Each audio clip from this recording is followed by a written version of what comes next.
You feel short? Well, I got some bad news. I got some bad news for you, Ryan. It's not fixed. Megatron must be stopped, no matter the cost.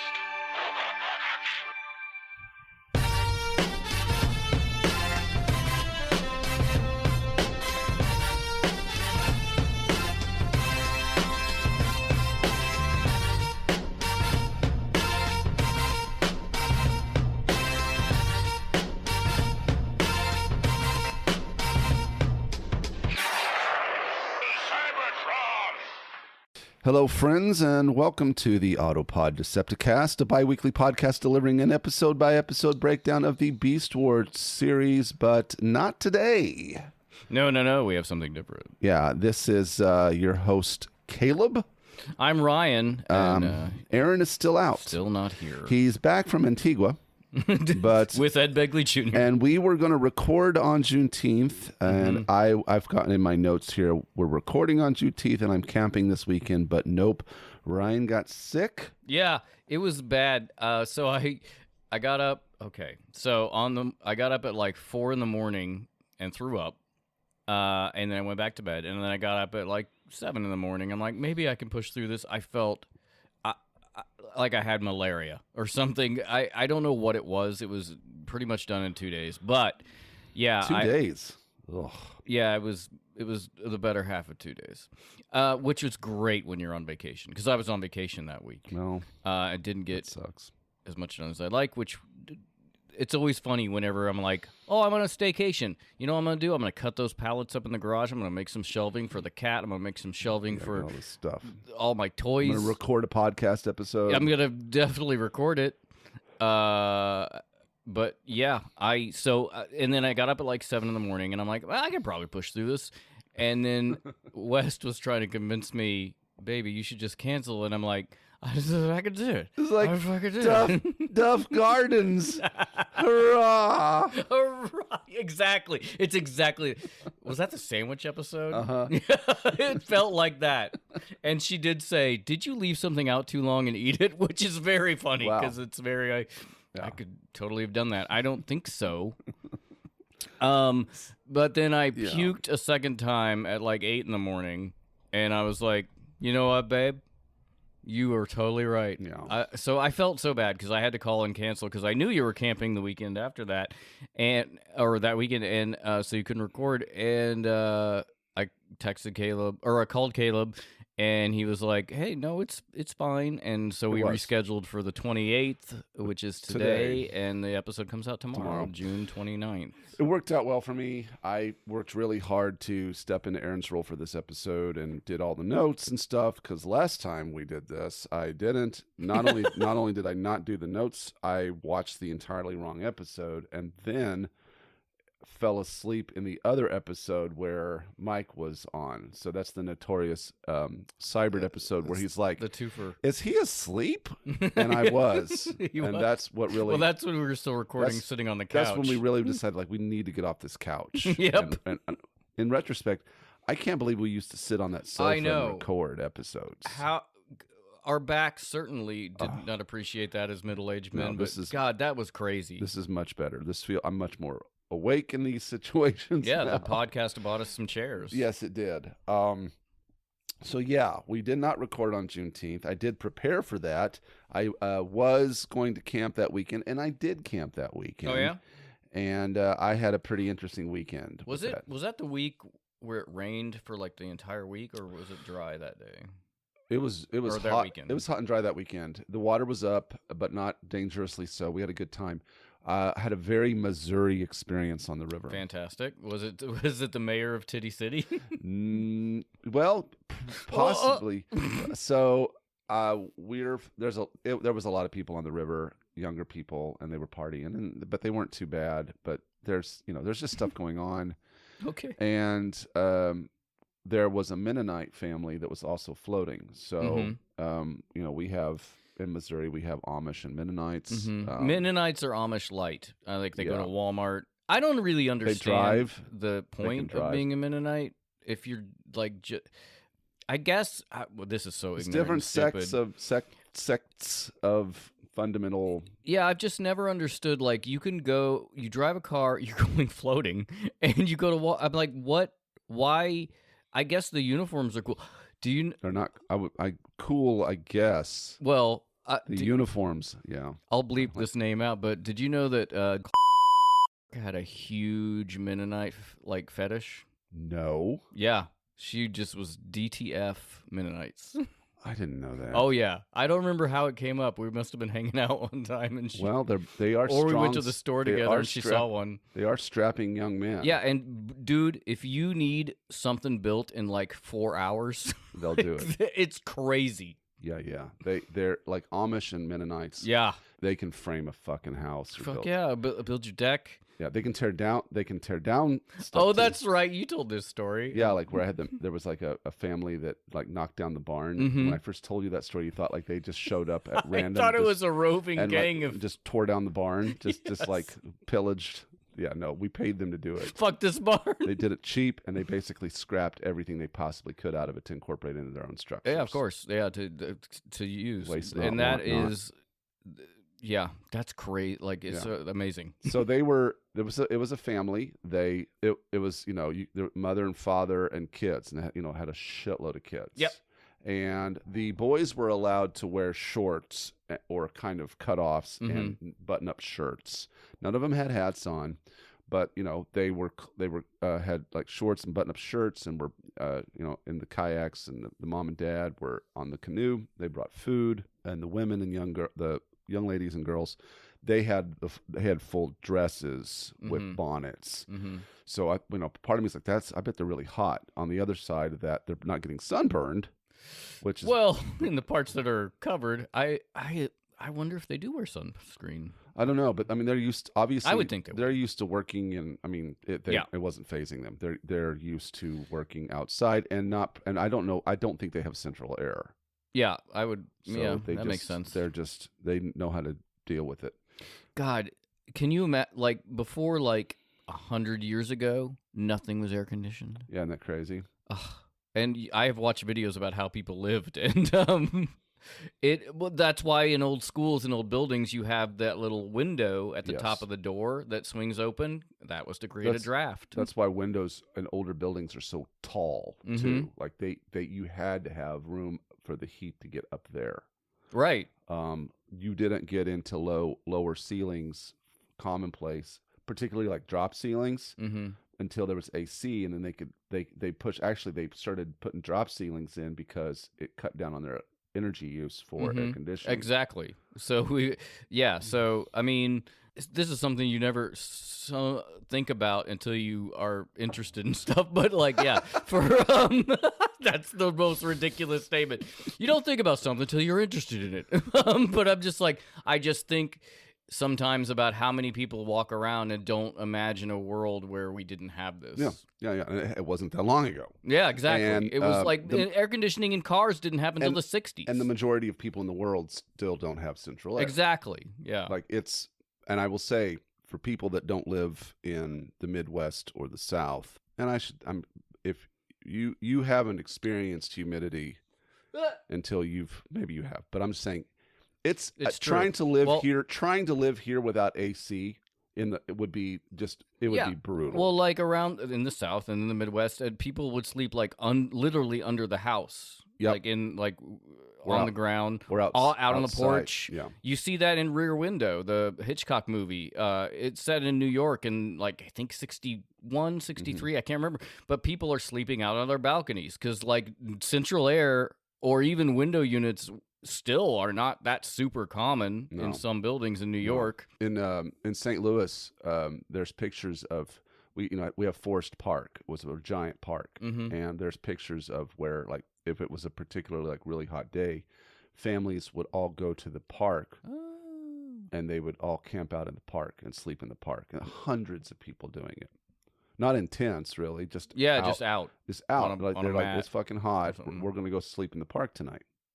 They'd all go sleep in the park. Sounds super comfortable. I mean, better than I could ask being in a sweltering house. And with my family reunion is always at basically the first week of August. It's in between. It's in between. So I was like, why would, parts of me was like, man, it was hot. These people would come down here and spend all week and camp down here. And I was like thinking to myself, man, that's got to be rough. But then I thought, wait a minute. No, first of all, it was in between harvests. Like that was, you basically, that's true. You've got the summer ones and, yeah. tomatoes, but then you've planted the fall ones. There's a time of year where then the other part of it is, well, for them, they're going down and they're camping out by the river. So actually, it's going to be cooler. It's probably more tolerable to spend that week camping down there at the river than staying up at their house. This is so funny you say this because I know we've talked about how long your family's been in this area, but you are now speaking that there's been a family reunion before air conditioning. There's been a family reunion since before automobiles. Oh, wow. Yeah. Now this year will be the 135th. Good gravy. I just got we ain't leaving. I just bought the dessert and side dish contest ribbons. I'm very proud of them. God, this is kind of, that's very cool. I found like a few years ago they'd had some trophies and stuff, but I was like, I'm gonna do a full on ribbon, and I looked through some companies and found one called Hodge Badge out of. I know Hodgepodge. You know, I know the website. How do you know the fucking website? Because I look for us to print products and shit for the booty boxes all the time. That's really funny. Yeah. Well, they're a fantastic company. Okay. They do really good ribbons. Ribbons are really big in the horse racing and just like Sure. A lot of ribbons. So, but I found and they're what's funny is they're based out of like on the East Coast, but their warehouse and where they manufacture.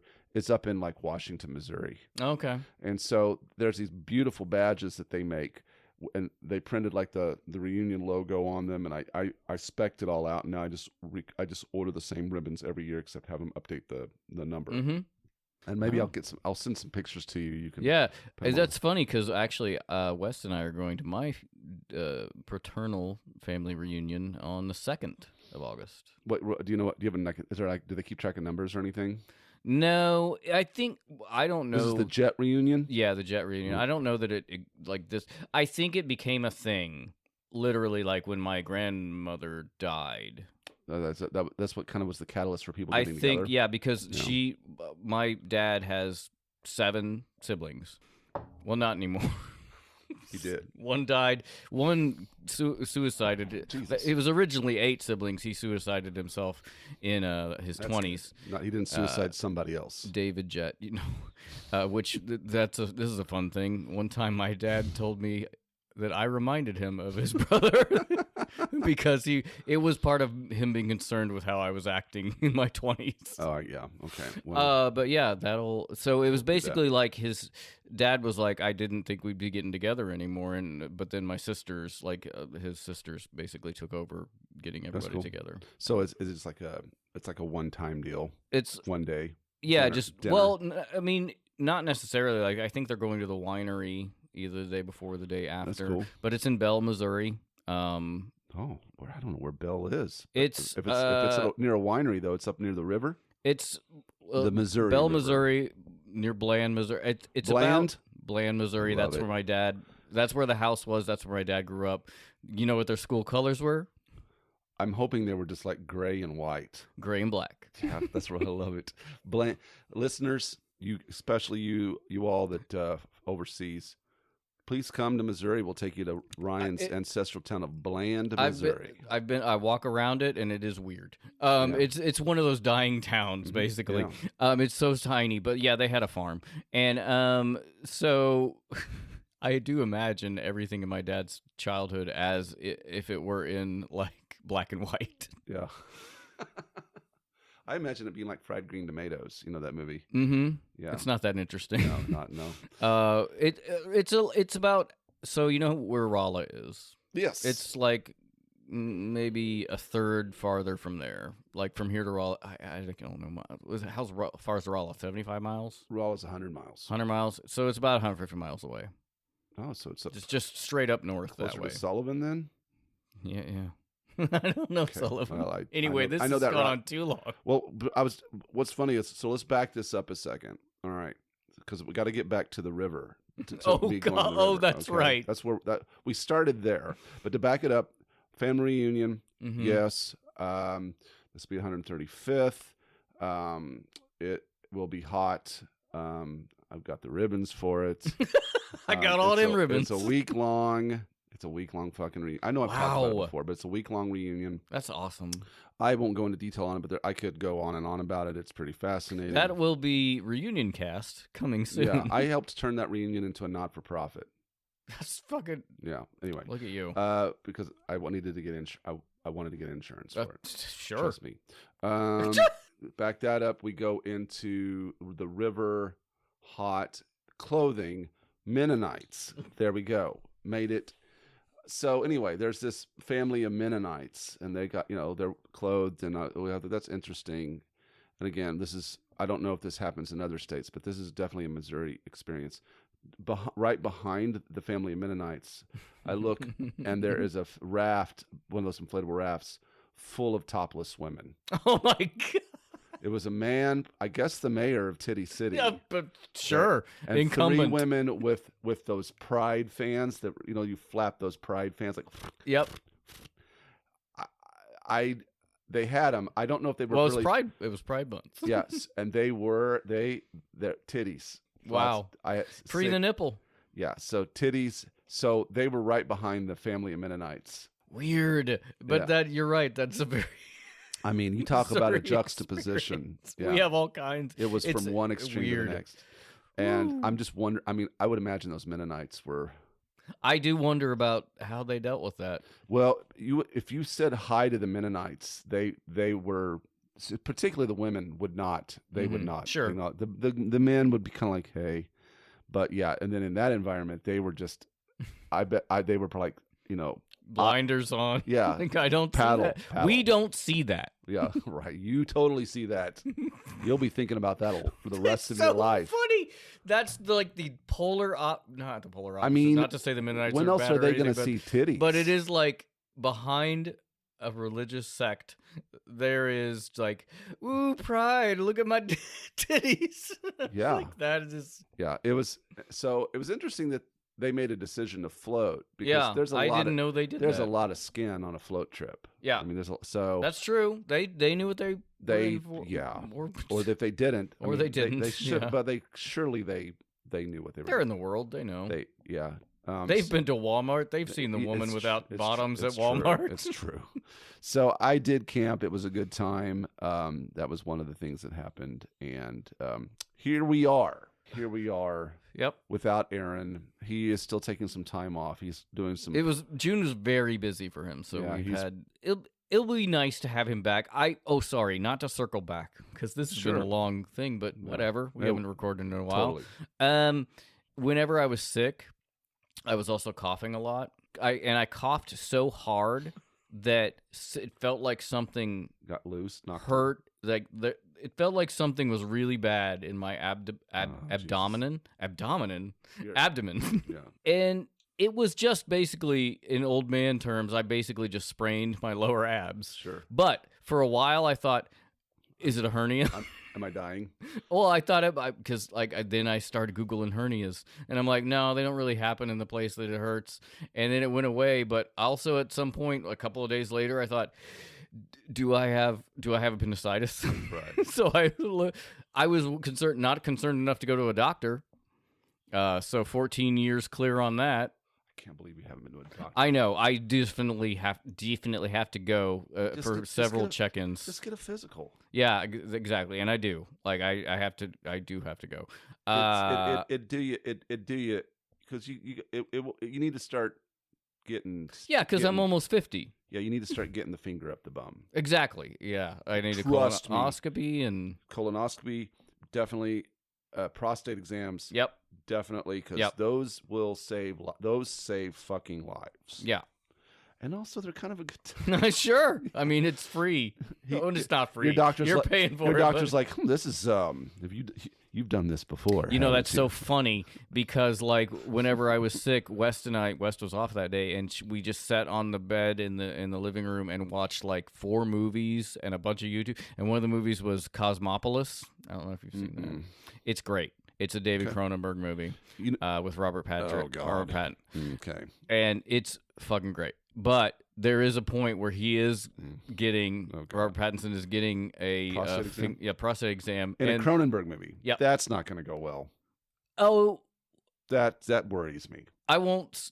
That's not the problem. It's not this one is not a gross Cronenberg. It's a hey, everything's really fucked and has been fucked through capitalism forever movie. Like it's not gross. There's nothing gross. There's no body horror in it really.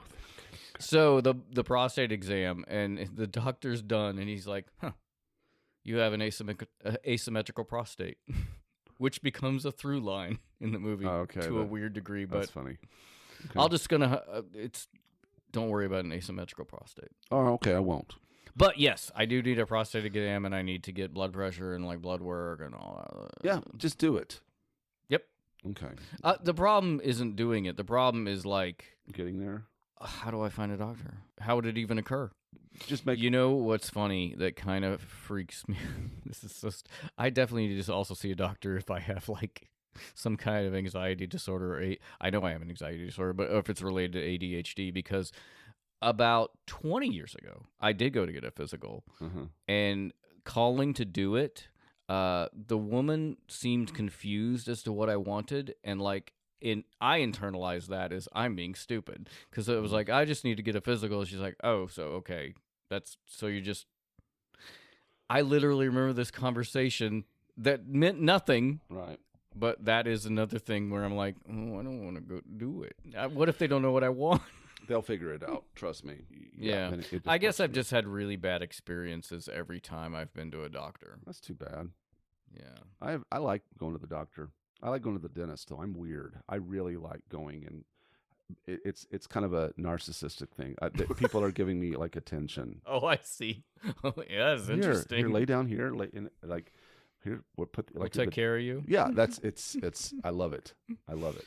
Oh. I'm getting attention. People are asking me questions, and I have the answers. So, yeah. So, what's up? How the fuck did we get there? Oh, you walked it back from. Yeah, something. I went back to being sick. Oh, you were sick. So here we are. Yep. It's Saturday. I camped last weekend. I saw Mennonites and titties. That's a summary of what you just listened to. Yeah, we're looking forward to Aaron being back. But today I'm driving on this. Yeah, this is the Caleb project. This is going to be a dough for Joe. We're going to cover today Rocket's Red Glare. And this was recommended by... It's Brian Jones commissioned this episode, so you know there's going to be a cocktail. Yes, a Brian Jones type cocktail. A Brian Jones original. Which is always like a lot of fun. I don't know They're what it always... Here's the thing. Every time I make one, since the beginning, I'm like, oh, this is going to be gross. And like I try it, and I'm like, why isn't this gross? I kind of like this. I love it when Brian Jones recommends drinks. It's a certain... Because he recommends a certain kind where I read it, and I'm like... Yeah, I don't know. This sounds sounds real weird. This sounds cheap and weird and dirty. And then I drink it, and maybe it is cheap, but I'm like, damn it, this actually works really well. It's funny too, because like that, the Latchkey Kid that Anthony from TFU did, which was peanut butter bourbon and I think it was Coke or something, and I'm like, he's like, it's not very good, and I'm like, actually, it is really good. I kind of liked it, So yeah, I think Brian Jones's types of drinks would go over really well down at the down at the river. Down at the river, because where I went camping, it was called Dot Mill, and there was they had a huge open air bar and restaurant right on the river, and these kind of drinks, I think, typically a Brian Jones would go over really well after. It does seem like being on the river all day, and you're already buzzed and half drunk from drinking beer on the river and seeing Mennonites and titties. Something go down easy. Yeah, give me something, Brian. Hook me up. I do feel like a lot of his drinks come from gatherings. This one does specifically. Right on. But like, he also just likes coming up with drinks. He comes up with like either the name first or or the concept of a name first, and then he back engineers it into a drink. Which is why I think he should consider a career being a bartender on a lake or a river. Oh yes, or a body of water. You'll make a beach. That's your summer job. A beach, a river, a pond, perhaps. Just anywhere there's water and yeah. someone. Now I just had the image in my mind of just a pond because my family farm had a pond, and I remember just it's big, but like just imagining it jammed with a bunch of topless women and Mennonites. I love it. Okay. So, anyway, woo. All right. So, let's shout out the patrons here. We got Alpha Magnus, Debbie Skeeter, Jeff the Pusherman, Mike Seibert of Mike Seibert Radio, Bono, Michael Tremblett, Roop, Jonathan, Robinus Prime, Sofubi Samurai, Chandler, Jay Soups, Matt from Louisville, Nick the Toy Mad Dad Warren, Ken Bockelman. Yeah. Maurice, whatever that was. Maurice, Captain Alexis, James and Julia, Michael Ordway, Tim Dubs, Jason from Cracktastic Plastic, Thomas, Beatty Guns, Triclops, Optimal Alex, Simon, New Daniel, Seven, The Chronicle, Argonus Prime, The Unknown Patron, Brian Jones, Autobot 1000, Zarmat, The Anonymous Patron, Bruticus 78, Johnny Utah, and Derek, a.k.a. D-Rock. We do have a patron waiting in the wings. I was just kind of waiting for Aaron to come back so we can announce it. We will announce you soon, yes. patron. So let's move on to Jet's cocktail. Jet, what do you got from Mr. Brian Jones? Oh, let's find out. Okay. So, thank you, Brian Jones, for commissioning not only this... Always. Thank you so much. Joepisode, but this cocktail. Today, we have the Pepe. The Pepe? Yeah, the Pepe. He wrote, he wrote P-E-P-E and then wrote pronounced Pepe. And I'm like, I know. Like I know what it is. For this cocktail, you will need 2 ounces or 60 milliliters of peppermint schnapps, 12 ounces of Diet Pepsi, and in quotes he said, alcohol is less absorbed by diet soda. Lightly stir and add ice. And I did realize right now that I did fuck this up already because it should be in a much bigger glass, and that's why he says add ice later. But I'm like, it's just unnatural to me not to add ice before I put... You'll understand in a second. So he says, I came up with this playing the party game categories, and everyone was coming up with drink names starting with P. These 2 ingredients were mentioned, and inspiration hit. So peppermint schnapps and Pepsi. Pepsi, the Pepe. Mm-hmm, the Pepe. Oh, that's the joke. There it is. He said, the 80s for G.I. Joe Season 1, Episode 7, Rocket's Red Glare is what he chose, which I would like you to do at the same time as my drink. And for added material, since it's fast food-themed episode, here is a YouTube clip of my hometown of Columbus's most famous celebrity, the Tourette's guy, ordering food. So I'm like, all right, let's fucking hit it. Okay, you've got this? I do. I want 2 cheeseburgers. I want pickles and ketchup on them. And don't load up a bunch of bullshit. Okay, so you want 2 cheeseburgers with just pickles and ketchup? Will there be anything else? I want a biggie fries and give me some shit to drink. That's it? That's all. Give me some shit to drink. All right. There it was, yeah. Hey, you know what? The man knows what he wants. You know what I'm going to do? I'm going to go get some bigger glasses to try to get some more of this Pepsi in here, because it's like literally almost equal parts peppermint schnapps and Pepsi. All right, do your thing. I haven't had a Pepsi in a long time. This Pepsi is how my uncle made all of his money. That's right. Like, I don't like Pepsi. We were so excited when he left Pepsi to work for Dr. Pepper because we were like, oh, thank God we don't have to sit around and drink Pepsi at his parties anymore. Wow. I once ordered a Coke with my aunt at a restaurant, and she was like, what the fuck are you doing? So they had to represent the brand at all times. Yeah, it was kind of annoying. All right. Okay, so I have reconcocted this. Okay. You had a bigger glass. Pint glass, yeah.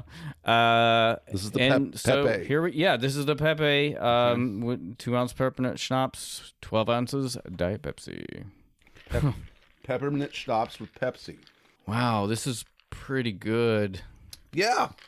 Oof. Hold on. I need to mix it up heavy. The schnapps is really sinking to the bottom. Yeah. Like, I need to try to mix this up more. Mm-hmm. You know what? That's weird. It's Peppermint schnapps and Diet Pepsi do not want to combine. They don't want to combine. That's really, I've never seen anything like it in a mixed drink. But you can't shake it because you'll lose your carbonation. I mean, the flavors go very well together. They do. It's really delicious. It's basically like, Peppermint schnapps. You get peppermint schnapps pop up front, and then you get the, like, not aftertaste, but the taste of Pepsi at the end. And it's really nice, and it's bubbly. I could see drinking this on the river with the Mennonites. This seems like a holiday drink to me, too. Yeah, well, happy 4th of July. This is our 4th of July episode. We just passed Leon Day, which is the opposite of Noel. Leon is 6 months from Christmas. It's a thing. Noel spelled backwards. How much of the calendar does Christmas need to take up? I don't like it, but my boss, he's like every month he's like only 7 more months until Christmas. This is a broken person. This is a man who has watched his family die in a fire. Like, that's not a normal thought. He can't wait for Christmas. But I know why. Well, because he's crazy. Because he's like, but also, an empty house. he used to manage the Battlefield Mall. Okay. So yes, retail, like Christmas, like that Christmas was a big deal. He said it sucked because it was crazy busy, sure. But also like that they just were gearing up for he just loves Christmas, which is a good. If you want somebody that loves Christmas to operate the mall. Absolutely. You don't want somebody that's like, I want to kill myself. It's funny. The only time I go to the mall is when you want to kill yourself. Yes. And I'm at the dumpster, gun in my mouth. I'm like, well, maybe not today. Somebody's in the smoke break, like, there's Ryan again. Yes. There's like the Applebee's employees out. No. The Cheesecake Factory. Okay. Yes. Better. Cheesecake Factory. Yeah. It's like, it's Melissa and Franklin. Yeah. And they're like, there he is again. Yeah, what do you think? They're like placing bets. You think he'll do it this time? Oh, is it today? They have like a betting pool inside. He didn't do it today. God damn it. One of these days it's going to pay off. You can't suicide blue ball us every time. Someone's like, do it! Yeah. Nah. Come on. Where was I going? 7 months. Oh. 6 months till Christmas. It's almost Lowen or what? Leon. So I go to the mall just during Christmas, not because I need to buy anything. Just to see it? Because and it might just be because I have, again, nostalgic fond memories of in my 20s, that's where I went to buy Christmas presents. Same. A lot. Same. And so I just like going there. Like I like the mall. I like the mall too. I mean, every mall's dying. It's surprising how well our mall is doing. Well, because there's not another mall within 200 miles. Yeah, that's true. Yeah. That's true. Like the malls up in St. Louis, they're dying. They're dropping like flies because there's just so many other opportunities to spend your money. But I do like going to dying malls too because I like to try to find the quietest, most liminal space. Do you remember the Northtown Mall? Yeah.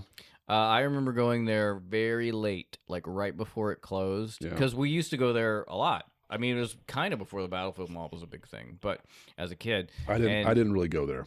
That was for the poor. That's for the poor people. But I have fond memories of going there, and then we went there like real close to where it closed, and there was like 3 stores. Mm-hmm. Oh yeah, and one of them was like a very weird, desperately hopeful ice cream stand.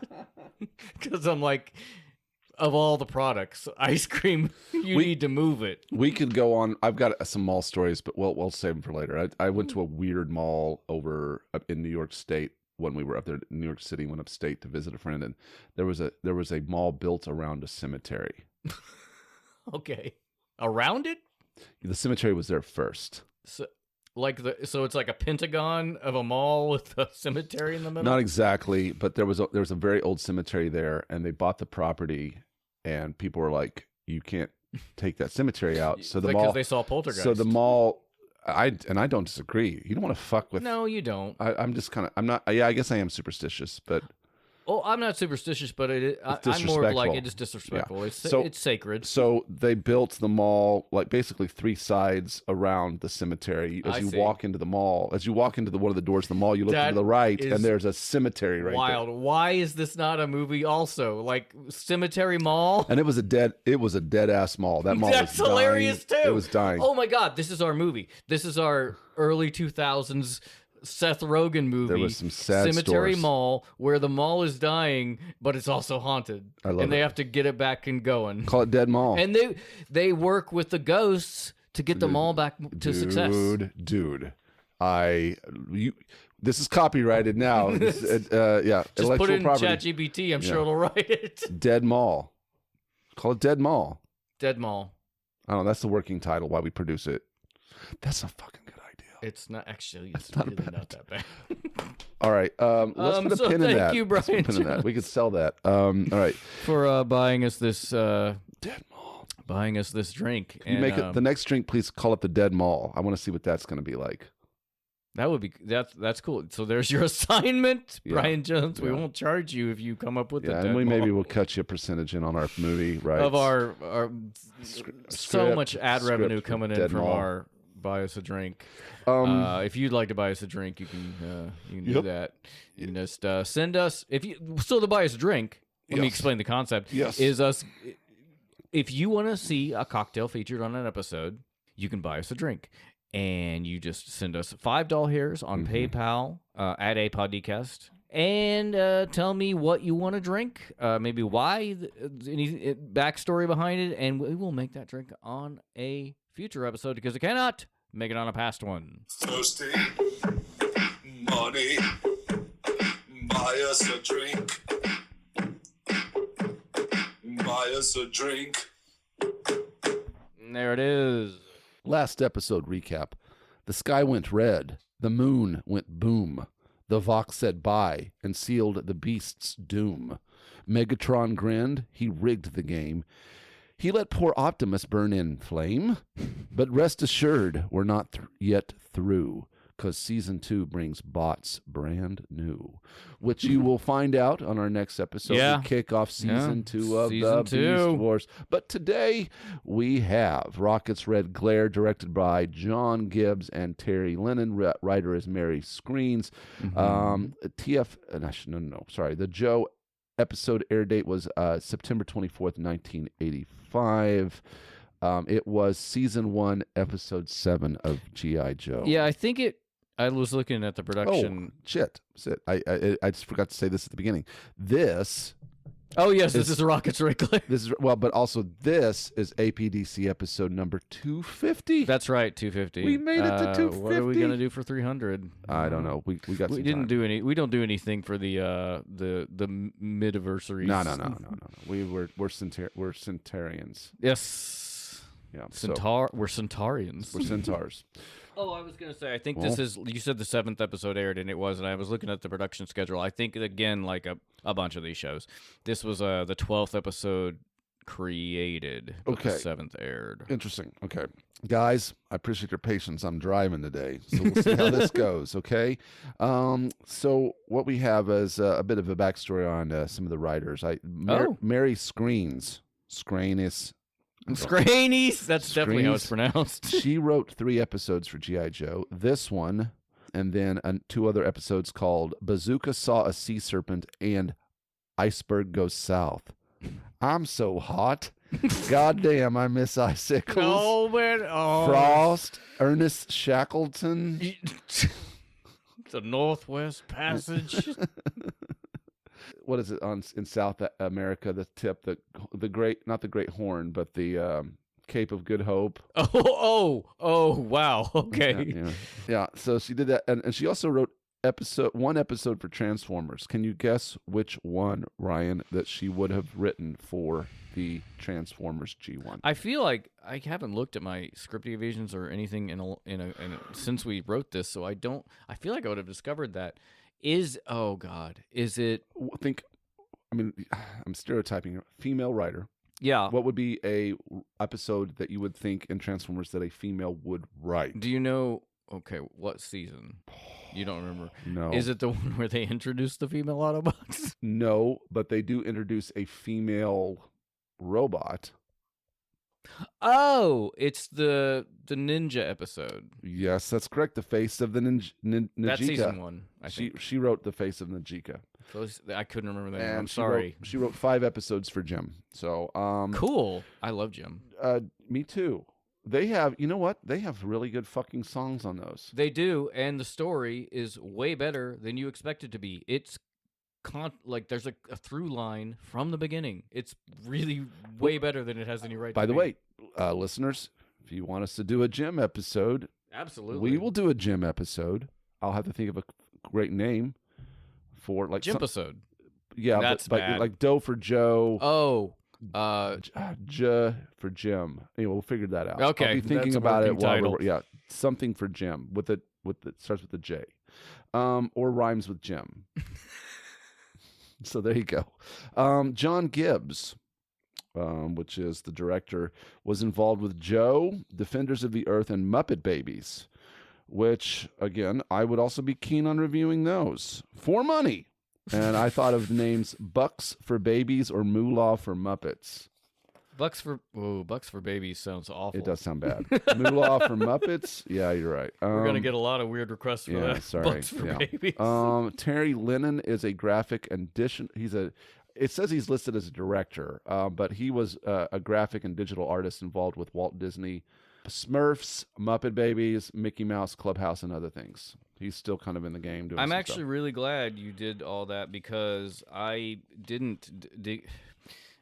I wasn't lazy. I put some stuff in there, but in script deviations, not like normal. I didn't dig into the writers and directors and stuff. So Hey, good. I'm trying to make an effort. You're doing great. You're doing great. All right, let's dig into the show. The episode begins with a generic Central South American native boy running through a jungle carrying a small oval-shaped object with a cobra logo on it. There's a lot of scary purple snakes and scorpions. What is this, Brisbane? Oh my god, this is Followed by Recondo, Roadblock, and Blowtorch. yeah. So what I wrote, he drops a dildo, and for some reason this Of course snake, she did. this jungle evolved purple predators. Yeah. And then Recondo. So is that the dumbest name ever? Recondo. I get it. It's Recon. So he's Recondo. Yeah. And also, I don't call him Recon. You know what? Why they have to Why call would Recondo? why did they put the O on? Recondo. Is he Hispanic? I didn't dig into his profile. Is that a But bad thing to say?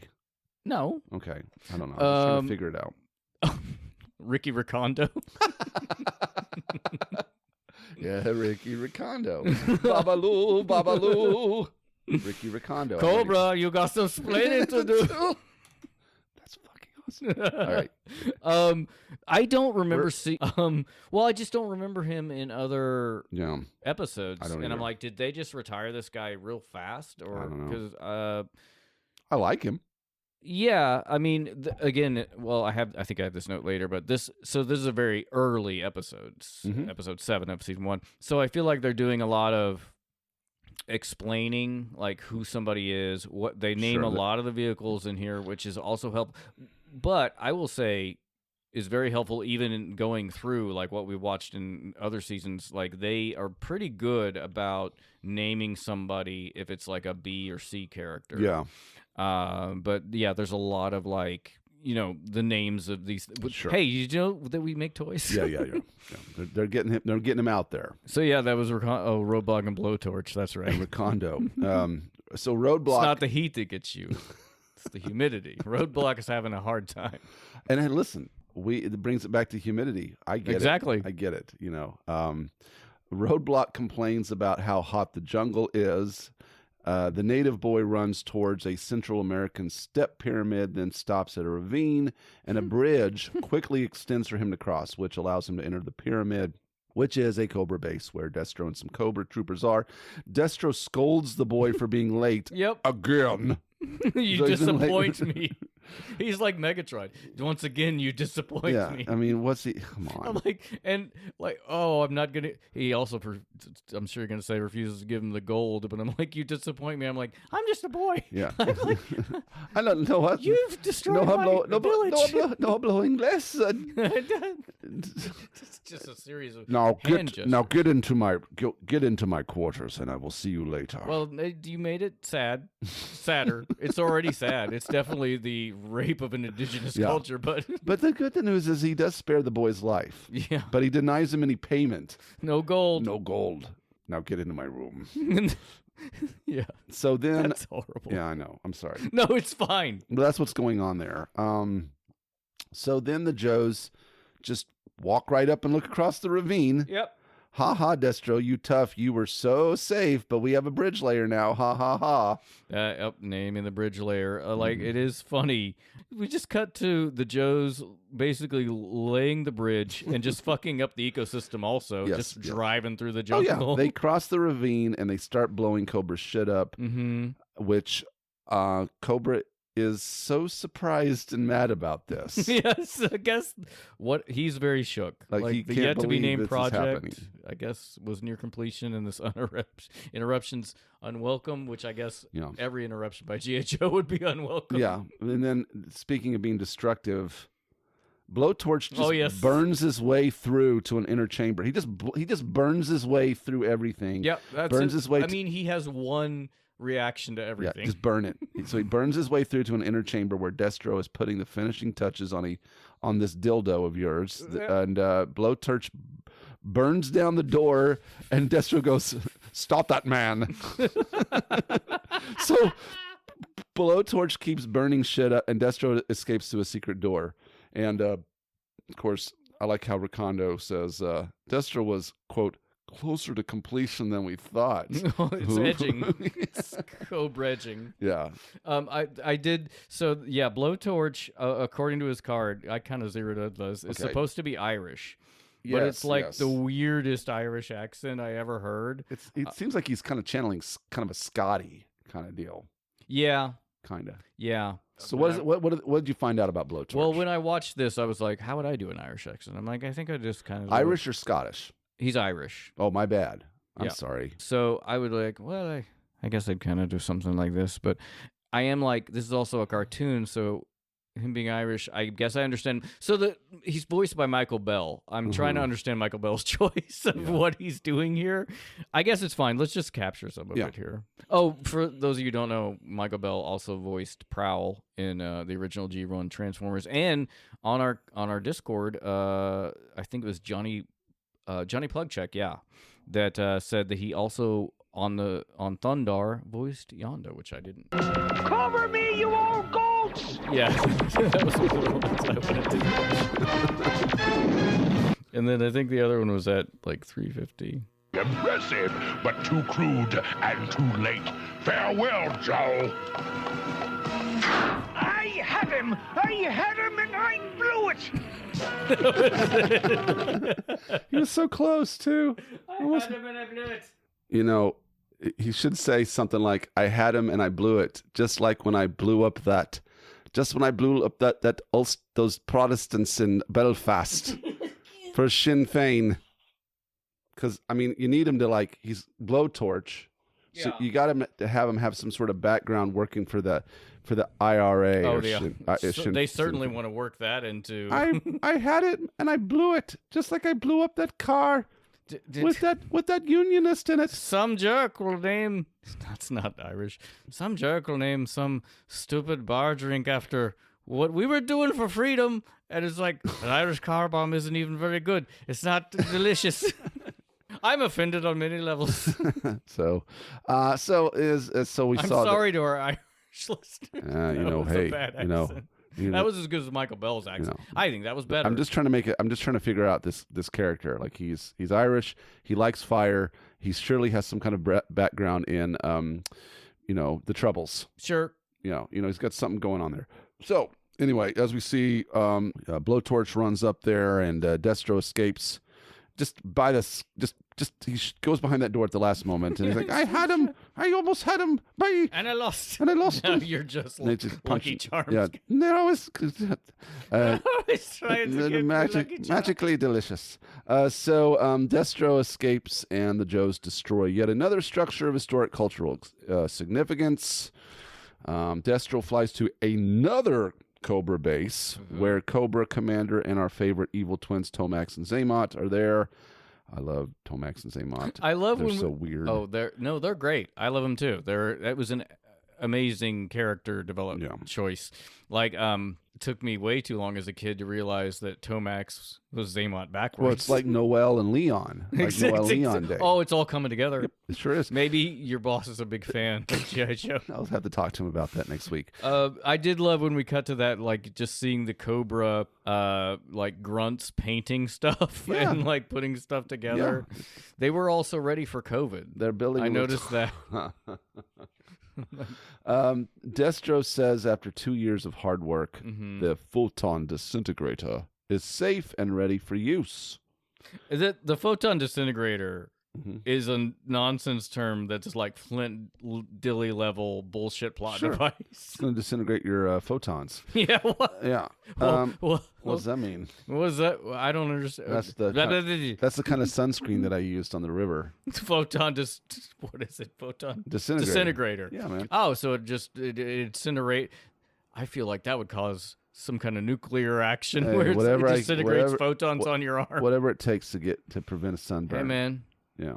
Elsewhere, cut to Recondo and Roadblock. They are sporting Hawaiian shirts and driving a. They're on vacation. Yeah, they're tooling up the coast on a 2-week break, sampling the local cuisine. You love this whenever the Joes are on break. I'm like, yeah, let's get some R&R. They pass a diner which Recondo eyes, but the other Joe dismisses in favor of his uncle Caleb's. Yep. Listen, I didn't. How'd you feel about this? Growing up, I did not hear my name. There was very few other people named Caleb in Nixa. Yeah. Okay. Well, this was a town of 5,000 at the time. But you didn't hear it on Media, yeah. media either. It's a lot more prevalent now. But as you made it popular. As a young kid, watching Joe and hearing somebody named Caleb, it blew my fucking mind. And I know that might be kind of narcissistic, but I just didn't hear if someone said Caleb, 99.9% of the time when I hear that coming out of somebody's mouth, it was about me. So you don't have I have the opposite experience because Ryan became extremely popular in the 70s. If you look at the chart, it's crazy. And I think it might be due to Ryan O'Neal, the actor. That's weird. Well, Ryan O'Neal. That's why people were aware of Ryan O'Neal. That's my choice. I actually am probably completely wrong about that because I remember my mother telling me a story about what they wanted my name to be on my birth certificate, and she said Ryan, and I guess, well, maybe not, because then the nurse was like Ryan, and she's like, yeah, like Ryan O'Neal, and so maybe. Oh, she said that? Yeah, my mom said that. And so I'm like, maybe the nurse immediately recognized that. It's like, oh. And so maybe I'm completely right. And the nurse was like, okay, Ryan it is. Not knowing who. I doubt you don't know who Ryan O'Neal is? I know who Ryan O'Neal is. Okay. I'm just saying a lot of people. He was very popular in the 70s. I mean, listen, I'm a big fan of what's that? Oh, his daughter. with his daughter, Tatum O'Neal. Oh, is it? It's not Once Upon a Paper Time. Moon. Paper Moon. I'm a Paper Moon. huge fan of Paper Moon. Listeners, go watch Paper Moon. It's excellent. Paper Moon is an amazing movie. So anyway, yeah, I like the idea of you being named after Ryan O'Neal, which maybe your mom named you after Ryan. It's one thing to say your mom named you after Ryan O'Neal. It's another thing for you to say that your mom was influenced by popular culture. You know what? This may that be most people named Ryan during that surge were inspired by being named after Ryan O'Neal. They were probably more inspired by like Ryan's Steakhouse or something like that. You know what is now I'm thinking because I have a rich inner life, so I'm like, did I make all this up? It's completely possible. We've got to ask your mom about that. We do. You ask your mom, like, did you name me after Ryan O'Neal? It's true because, like, the other alternative name that they thought about was Chris. Yeah. And I'm like, No, that's not good. but also it would be the I same. don't know what that it doesn't mean. Like all of a sudden I'm putting down people named Chris. It's just a No, very that's not popular good. name. Yeah, it's But very Ryan was also very popular in my age group. It is. And There so were I so had the, many Ryans. I had the opposite thing where I hear my name all the time and turn around. But interestingly, you almost never see it on media. It's true.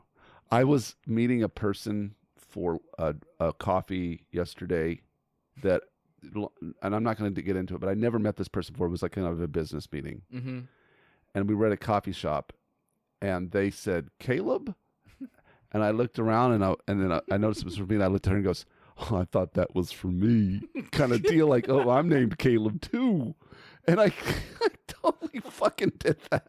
Oh my God. Like, can you believe it? And it's still, so you were filming a commercial for this coffee place. So when I hear the name Caleb, Yeah. it's even to this day, I'm like, that is, what are the odds? So That's- oh my God. I got issues. I No, got it's issues. fine. I'm a narcissist in that capacity. But so anyway, So his uncle's name is Caleb. his uncle's name is Caleb, and that was crazy to me back at the time. And so he's got his. So anyways, they pass that diner. Recondo eyes it, but the other Joe, Roadblock, dismisses it in favor of his uncle's Caleb's other franchise, which is another Red Rocket. To eat there. So poor Uncle Caleb, the only thing he's got left are some blasted bills. He's having problems, but Roadblock, called Marvin by his Marvin. aunt and uncle, are so It's happy. your cousin, Marvin Berry. Marvin Berry. The problem is that customers keep getting scared off by rowdy folk. Not the kooky kids, but the ones with cycles and ray guns. And like fucking Recondo and Roadblock are all into wreck. They can't wait. these And I love it fools. because He said, I think Roadblock says, let's scare the pickles off them. That's right. He says weird stuff. So Recondo and Roblox start fighting the bikers and saying cool stuff like, here's the trash. I'll be the turkey if you'll be the stuffing. Yeah. And I'm like, okay, dude. Might as well just Like caption some of Roblox this. stuff that Roblox says is kind of, you could say it's homoerotic in a way. Yeah. That especially Yeah. confused me. Yeah. But here, we'll Here's just the cap- trash. we'll just I'll be the capture some of turkey it. if you'll be the stuffing. Come on, Recondo. We'll scare the pimples right off of those punks. Yeah, I we'll said teach him to mess up your uncle's business. Boys, please, no. You think I'm so Scare the old I pickles can't off handle a bunch of kids? They're the customers. It's those guys, nephew. The ones with the cycles and ray guns. They're They're the insane. troublemakers. Ray guns? Yo, Joe! Trash those turkeys! Here's the trash. I'll be the turkey if you'll be the stuffing. Looks like it's It my sounds turn like to one's in take the out the fucking garbage. Yeah, I mean, if Stop he's that the bait stuffing. from breaking and entering. Yeah. Wouldn't he be the stuffing and they'd be the turkey? Right. Because I'm going to fuck you. I want to, but it's, yeah. It should be Roadblock saying, I'll be the pretty weird. stuffing and you're the turkey.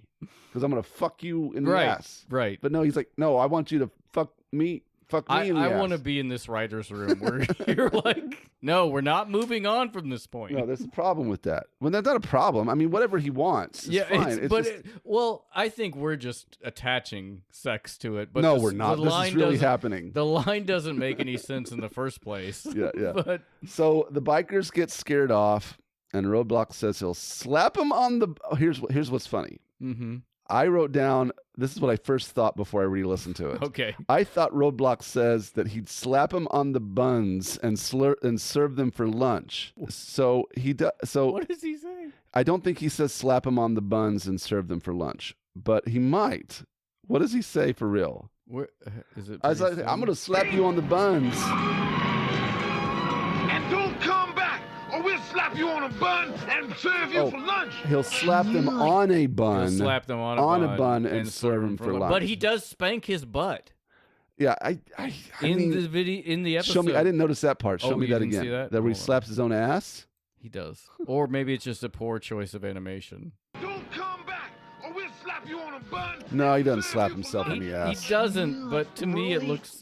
Maybe I'm. This is my problem. But anyway, it's still like Roadblock. You're I think he wants to fuck him. Oh, I see. Anyway. He's turned on by this Tom Savini-looking biker fucker. So anyway, I thought he was going to say like that he'd slap them on the buns and serve them for lunch. He slapped them on a bun and serve them for lunch. So, never mind. Anyway, why would these bikers try to run the hamburger stand out of business? And where did they get laser pistols? Huh? Oh, question mark. Mm-hmm. So next we cut to the twins stepping out. I fucking love this. Jumping out of a private jet onto a roof, then into their company elevator and switch outfits before taking a call from the biker gang's leader about getting their butts kicked. They later call Mr. Quegg, who reminds me of Quagmire from Family Guy.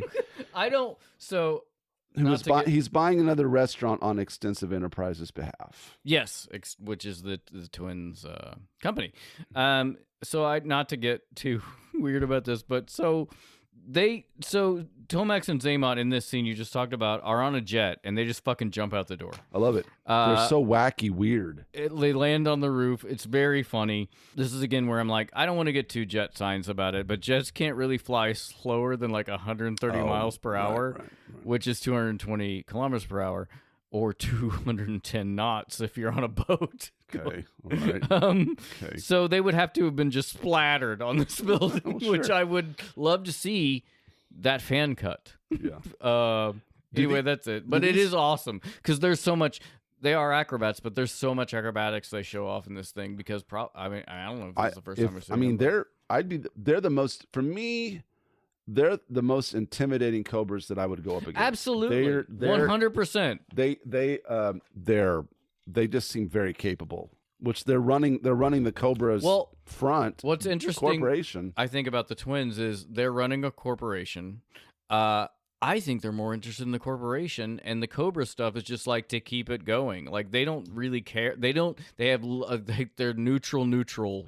Sure. Like they don't really care about the cause or whatever the cause of Cobra is. But I like it though that when they're in their corporate role, they're wearing their suits. Yeah. But they're ready to jump back into their Cobra outfits at any moment. Yeah. Like Superman. But to me, it's like maybe my first impression is that means they really do care about Cobra. But I think they just like to I think they just like to dress up. I agree. I think they're just about the show, really. Because, again, they're acrobats, and I think they're just like, why don't we glam up? They're just kind of, I think in a way, they're kind of cosplaying.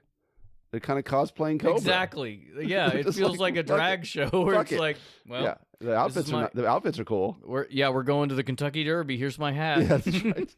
So they're talking to Quegg, and they tell him to, quote, employ extreme measures, unquote, with taking RR 104, which is the last one they require, which Red Rocket 104. Yeah, so basically, the scheme is Cobra's buying all these fucking restaurants. I like how they went in the truck. One of these writers has got some experience with working in a franchise because they just said RR 104. So like not only does it help you understand Red that Rocket there's a bunch of different ones, but it's like you didn't have to do that, but I'm glad you did. Yeah. So Mary worked at Dairy Queen. Mary the writer. Oh yeah, there we episode. go. Yeah. She probably worked at DQ44 or something like that. Yes. Speaking of Bell, Missouri, my grandfather, I believe, or my grandmother, opened the first.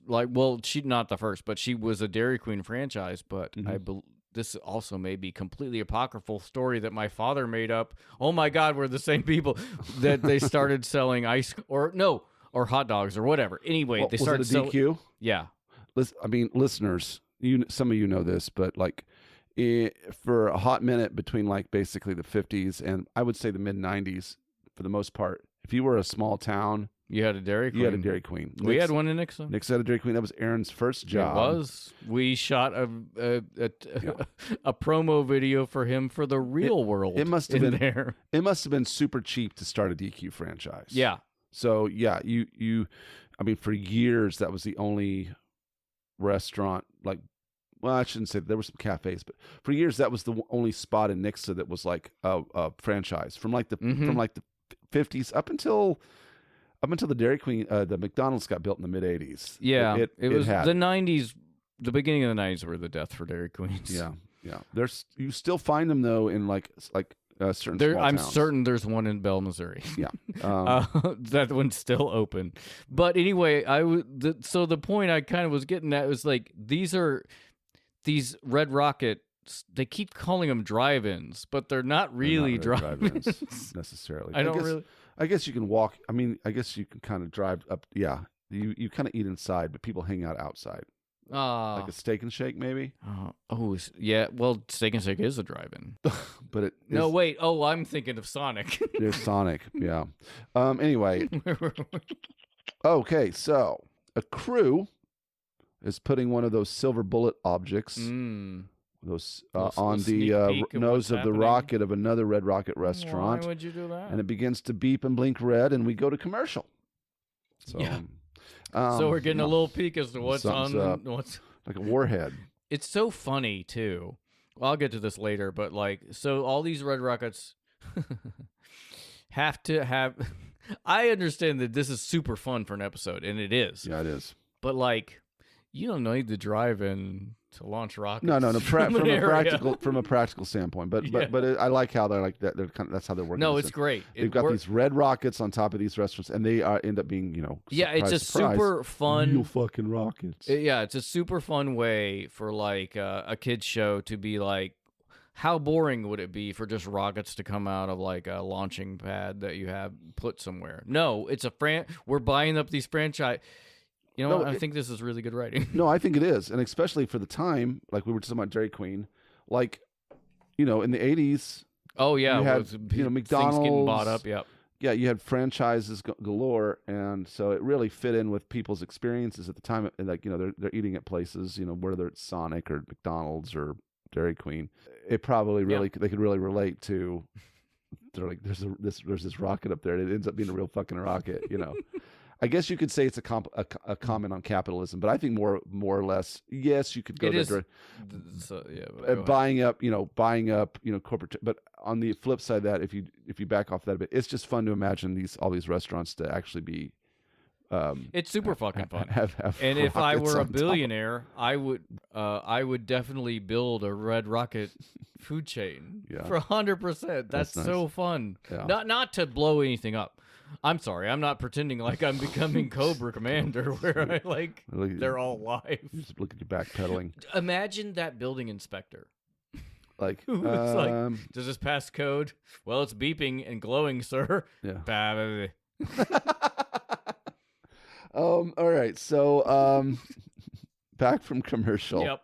The Cobras are staking out Caleb's restaurant, and they're moving asps into position. They're taking extreme measures to get this guy to, capitulate. While Roadblock is flipping patties when Lady J, Flint, and Cutter show up in a whale hovercraft. Yeah, they just straight drive it up. Yeah, I love it. Yeah. So but also like, this is a great use of taxpayers' money right there. I think Mr. Quigg at this point refers to Roadblock's uncle as Mr. Bronson. So his full name is Caleb Bronson. I like that name.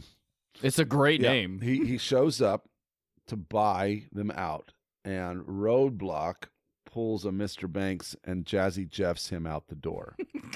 And then Quigg gives a thumbs up down to the Cobras staking out nearby, and all hell breaks loose. Yeah, this is the Televipers, right? This is where like I think telling the audience what these toys are, the Televipers, which the Televipers are cool, but I don't think at this point the Televipers don't have the scrolling, which I like backwards. I like it too. It's really weird. Yeah, I find the Televipers really comical. They're just there's something about them. It is like always something. Yeah. Do we want somebody to do something goofy? Just give it to a Televiper. Yeah. They do get relegated to that later. I think I may have this in Script Deviations. I don't know, but like so he says his name is Caleb Bronson. So Roadblock must be on his mother's side of the family because Roadblock's government name, according to his card, is Marvin Hinton. Yeah, I guess I would make that assumption. I meant to say that this is his mother's side of the family. I understand what you're saying. So they're just having lunch. So basically, all hell breaks loose. A firefight ensues, and the Joes chase the Cobras off. What a jive trick to fall for! That delivery was perfect. What a jive trick to to fall for. They now know that Cobra is involved in this weird effort to force Roadblock's uncle and It's- auntie out of their hamburger joint. It is very extreme. weird. But also, like, do no government units exist in this? Like, are there no sheriffs? Are there no? There's nobody on the road. I mean, it's a very Like, there weird. have been explosions here for days. Oh yeah, it's a very weird world where everything's kind of happening in a. You know what? It is kind of. Oh, well, maybe it's good because I was about to be like, maybe this is a world where police don't exist. I'm like, no, Just Joe's. just Joe's and Cobra.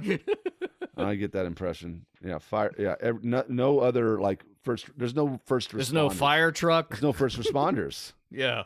Well, that's because they're on the wrong radio channel. Yeah, apparently. So okay, so back at the Joe base, a database search reveals that Extensive Enterprises, the corporate front for Cobra, is the owner of Red Rocket and has been selling them mostly to retired old couples, and now is buying them all back. Which is wild. I mean, yeah, that's a weird scheme. So we're looking at this right now, the map there's- of where they have all the yes. Red Rockets. There's one in Springfield, Missouri. I think I had that note. I was like, Uh-huh. well, it looks like there might be one in Springfield, Yeah. according to this map. Very exciting when I saw that.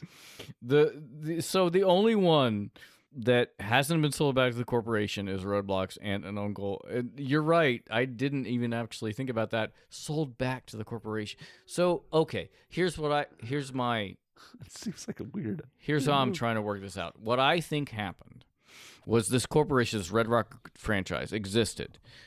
Enterprise Inc. or whatever the twins. Extensive Enterprises. They bought the corporation that owned the Red Rockets and then started buying the individual franchises back Okay. that were owned by that corporation. Sure, that's what they did. Why the fuck not? No, I understand. It's really weird. It's like, why are you? I also like they included it, but see, it's a two-edged sword because I'm like, this is a lot of information to include in a kids' cartoon, but also like, And they're selling them they're selling them mostly to retired couples, old very old specific, couples. Yeah, very specific. I guess because they're easily like. Tricked out of their money. Like how your grandma keeps clicking on the link that says they have robot nudes of her. I was going to say, I appreciate the writing. I guess I was going to say you don't have to do all this, but then I get mad when they don't do all this. Oh yeah, So, no. That's what you just said captures it beautifully. They don't have to do any of this, right. but you'd get mad if they didn't. Right, You know, right. this is what you got to do. This has to be done. I think I missed it, but You just don't get it, Scott. I skipped this in my notes, but there's one line I wanted to capture. I think where Roadblock says, "Nobody makes my Aunt Sarah cry and gets away with it." Isn't this a little ridiculous? Somebody tell me why Cobra'd want to muscle my aunt and uncle out of that little hamburger joint. Nobody makes my Aunt Sarah cry and gets away with it. There it is. Which is like real. Awesome. Nobody makes my He Aunt loves his Sarah family. cry and gets away with it. Yeah, hell yeah. That was a long way to get. No, to that. it's fine. So after this, Joe goes to Extensive headquarters and barges right into the twins' office. Yep. So apparently the security is not so good in there, and calls out their Cobra affiliation. And the twins say they can't be responsible for their business associates, Yeah, which you can be, you should be. And then the Joes just leave. I do like they show up to do nothing. They show up to do nothing. At the corporation, like, we know you're terrorists, but we have to pretend like you're businessmen. And then I think Flint says, "We'll come back after hours." Yeah, and then they do it really discreetly. They for sure, break with in a using a huge helicopter. They break in through a window using a helicopter. So Lady J is snooping around when the twins, this time in their Cobra attire, come in and they start. Because it's after hours. Yeah, they come in and start fighting. Yeah. Lady J punches one of them, and we discover that if one gets hurt, the other feels it as well. So then she jumps out the window that I forgot about that completely. She jumps out the window that she came through, followed by the twins, and she hangs onto the helicopter while they hang from her, and they laugh maniacally. It's Yeah, like, they do. they're scary. And they, she can't hold on, and they all fall from up on high to the streets below. And we again go to commercial. She has some crazy upper arm strengths to hold herself. She's great. And the She's twins awesome. off that chopper. She could do whatever to me. Punch me in the face, and I'd kind of be okay with it. There are websites for that. Yeah. I could ask my girlfriend if you want. No, it's okay. It's not anybody punching me. I just don't need somebody to punch me. I need certain Maybe people you to can punch find a Lady J cosplay girl punch me in the face. or guy. Yeah, we'll see. I don't think I'll probably follow through. Back from commercial? Yeah, we come back from commercial. Yeah, these three are falling, and Lady J is saved by throwing a javelin with a climbing rope into the bottom of the helicopter, while the twins extend. There's a bunch of bars that extend, and they flip down a number of rods out of the tower's side. It is actually pretty cool to watch. It is. Like, so one of them activates a button on their armband, and like all these beams. They've thought of this. This is what, I had that note. This bizarre contingency plan that they're like, well, we're definitely going to be thrown out of this building at some point. Yeah, they thought this through. I think there's also a Wii I wanted to capture. A Wii set. Yeah, they're scary guys. They're not scared They've thought of everything. They're not scared of much anything at all. Now back to G.I. Joe.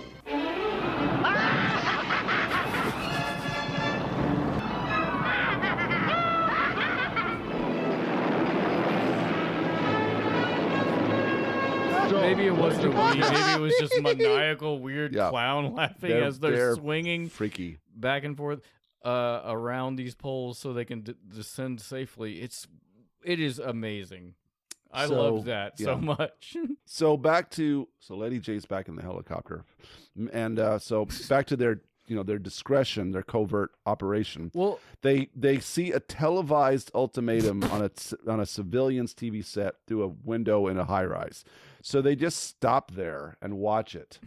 Oh, yes, through the window. And I'd be like, so if I was hilarious. in that apartment, I'd be like, what the fuck is this helicopter doing outside? It's gotta be super loud. It's But she should have just crashed through the window and came in there to watch the television. just laser beamed and flipped through it.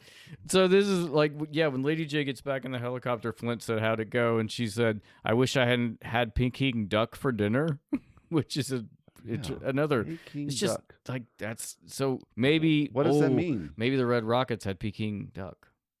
What, is she? I think she just meant she's nauseous. Does she have the shits? What's going on? Yeah, that helicopter's ruined. But yeah, like you said, what's going on? I love how they fly past a window and see the Cobra commanders on the TV screen, and then I think Flint asked to be patched into the feed to be able to hear it. So they're watching it with the feed in their ear, being able to hear it. Right, and you know what? So far, she's had a hamburger, and I guess she had Peking duck. Peking duck for dinner. She needs to watch her diet, I think. Well, you're gonna mansplain to her how she should be eating? Yeah, and then maybe she'll punch me in the face. Oh, I see. Yeah. It's a bait. Yes, it is. All right, so anyway, so Cobra's on the TV, and he's got this ultimatum. He demonstrates Destro's weapon in the town that Cobra was building earlier. So we see why the Cobra guys were doing that. Cobra Commander says that he has several of these disintegrators aimed at every major world capital. The world's countries have until dawn to surrender. And after this, Roadblock discovers that each launch site is also a Red Rocket diner, and those red rockets are real. Oh, yeah. And Flint orders all of the Joes to move as fast as they can to stop the plot. What do you got going? What's that there? This is the... Oh, that's the disintegrator going off. Yeah. And we shall now demonstrate the destructive power of this weapon on this exact replica of one of your cities. Watch closely. This will be your fate if Cobra's demands are not met. Miss. No rubble, no untidy after effects. Nothing related. Okay. So Cobra does demonstrate it disintegrates the town into a peaceful countryside with butterflies. That's the what do you call that? The distasteful after effects. So for me, when I see that, I'm kind of like, that's doesn't look so bad. It's true. After the blast, apparently it's like the Genesis from Star Trek. Yeah. It turns everything into a perfect ecosystem. We see a butterfly going by. Kind of would be an improvement, in my I'm opinion. That's not so bad. Oh my God! Is this how you get into Cobra? Yeah, like I'm kind of in a weird way kind of here for some of that. Yeah. But it just is also, I guess, like the opposite of, not really the opposite, a sideways of a neutron bomb, because neutron bomb kills only biologic things and leaves the structures standing. Like we could use some of those on those malls that we were talking about earlier. Wait, kill all the humans in there? No. Oh, turn it back into nature. The photon disintegrator. It turns things back into nature. Those things don't seem so bad. Wait. Where's the profit in that, though? Oh, that's true. We're going to turn it into a parking lot or I don't know, a fucking Sam's. So then the Joes start a bit recklessly, in my opinion. Yeah! Blowing up the red rockets or removing the warheads. But you see where they roll up to Coney Island and just start blowing it up. It says, they have to eliminate 150 red rocket sites before dawn, which is just That's a lot. They do so shockingly without Cobra casualties because, they're yeah, right. They are. I understand because of TV reasons. Yes. But they're they pull up in the whale. Like you said, Coney Island. It's Coney Island. Yeah. And they're like, you got 30 seconds gotta get out of the building to get out of the blow it up. Oh my gosh, shoot it. And they're like, oh my God. And then there's just some guys like, fuck you. Blow it up. That was more Boston. Yeah. So, and then, they've got there's other strategies, and then, they're removing the warheads. So while Roadblock is climbing up the last rocket to be disarmed, the twins climb up behind him and they get weird again. Yeah. They're giggling while the rocket takes off with Roadblock and the two of them astride. If that isn't crazy enough, Flint decides to do something really crazy, which is shooting the nose off the rocket with a missile. Sure, because that's precision. That's a thing that could happen. I did write, so this is Rocket 104. So this is RR 104, I think. Yeah. But that rocket's headed for DC. Why from there? They're shooting it from the West Coast. It's to obviously the West Coast. Yeah, well, yeah. It's Southern California somewhere. Yeah. It just makes all the sense in the world. But I guess because Southern California is easier to animate than Maine or whatever. I don't know. But earlier Lady J was like, hey, don't shoot at the nose cone of this whenever the Cobra guys showed up, or it might go off. And now Flint's just like, hey, I think I blow that nose cone off with a missile. Well, there's people on it. Yeah. He does it. And everything should be fine. Yeah. So he does that. And I on my notes, I think I might skip ahead, but I just say afterwards, the Joes celebrated the drive-in, now renamed the Joe's Place. Yeah, there's not much more. I did want to capture a little bit of that, but yeah, it ends with "Eat at Joe's," which is a joke. I think it is. It's a good joke. I might have this in script deviations, but it's an old joke. I don't think millennials and on would understand it. Well, we barely do. Yeah, even growing up, it's that was kind of a hangover from previous stuff that we just happened to get exposed to through popular culture. Well, the long and the short of it is, Eat at Joe's became a joke in the 30s. An old trope. Old, yeah. And a lot of this is again when we watch Looney Tunes when I was a kid, or anything from the 60s or 70s. It's the men writing this were 20 in 1935. So that's why these jokes are the way they are. It's like us writing now, where we're getting jokes from the 80s. True. Yeah. You've got older guys writing for the show, which is interesting at this point in our time of popular culture. There wasn't a lot of young people writing on these shows. No. And I think it has to do with the establishment, with the industry at that point. The people that were getting hired to do this stuff had been around a while. Yeah. Because it was not meant. It wasn't, to some extent, it wasn't taken serious. It was just a job that, now you are making a toy cartoon. Hasbro was like, all right, we want to make shows, and then they reach out to these studios. So who do we got? And they're like, well, you got these guys. Who can you do this to make it profitable, is what you they're got saying. These guys that are writers, they've been writing since the 60s. Yep. They can bang it out. Yeah. So, And they were probably also, it was easier to probably have them on board because those guys were probably already in the Writers Guild. You know, they were already established. That's why you see the same people all over the 80s cartoons, is because it was they were already in the industry. Yeah. It was a small industry. There he is. Hallelujah. He's okay. I can see that grin from here. No, you can't. You didn't have to go to all this trouble, Caleb. But if you had to thank us, feeding our faces is a great way. Come on, dish me up. My ribs are the greatest, and that's a fact. Joe beat Cobra, and that's where it's at. So when you want relief from your worries and your woes, you can come on down and eat at Joe. There we go. So it is a double joke, too, because Joe's. Yeah. Eat at Joe's. They're G.I. The Joe's. yeah. But what I wanted, why I put that down was like, you didn't have to do all that, Caleb. And I'm like, that's Caleb in this episode. Yeah. He put it together. I didn't have to, but I did. I'm trying to. I'm trying to step it up. Yeah, so. we get that roadblock rhyme and we're out. Yeah. So that is the episode. You know, some kind of some fun details, some tropes. Tomax and Zaymot's franchising scheme. Capitalism is a weapon. Yeah. It's a great weapon. Yeah. My thing when I saw Roadblock and the twins riding on the rocket, I instantly thought of Dr. Strangelove. Yep. Me which too. I can't imagine that they were not aware of that. Of course. I would so you assume. got a Dr. Strangelove reference. Voice cast standouts. You got Michael Bell, as you said, Chris Latta, and Arthur Berghardt. Oh, yeah. We're all familiar with those names, for sure. That takes us In the real world. In the Billboard Hot 100, Saving All My Love for You by Whitney Houston is the true number one for this week, but we done talked about that. I did manage to find another one from 1985 we shockingly haven't covered yet.